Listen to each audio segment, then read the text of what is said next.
আপনারা যারা আছেন সামনে সামনে নির্বাচন, এই নির্বাচনে সকলেই আমাদের দেশটার তারেক রহমানের পক্ষে, বেগম খালেদার পক্ষে, তাদের শীতের পক্ষে আপনারা সবাই গৌরবের কাজ করবেন। আর আমাদের এখানে অনেক ক্যান্ডিডেট আছেন, আমরা নির্বাচন করার জন্য প্রস্তুতি নিচ্ছি। অনেকে নির্বাচনের প্রতিযোগিতা থাকবে, প্রতিহিংসা নয়।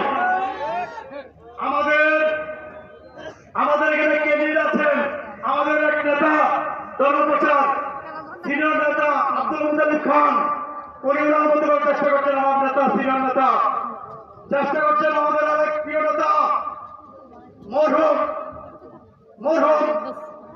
জননেতা, আমার প্রিয় নেতা, যার হাত ধরে আমার রাজনীতি শিক্ষা, যার দ্বারা আমাদের এই অঞ্চলের কিছুটা উন্নয়ন হয়েছে, আমাদের 3টা সংকট সেশন হয়েছে, যার দ্বারা কিছু কর্মসংস্থান হয়েছে, সেই প্রিয় নেতার সহধর্মিনী আমাদের শব্দ মাতৃতুল্য ভাবি সালমা ভাবি নির্বাচন করার জন্য চেষ্টা করছেন, প্রতিযোগিতা করছেন, চেষ্টা করছেন। আমাদের তাহিরপুরের কিছু সন্তান জনাব আনিসুল হক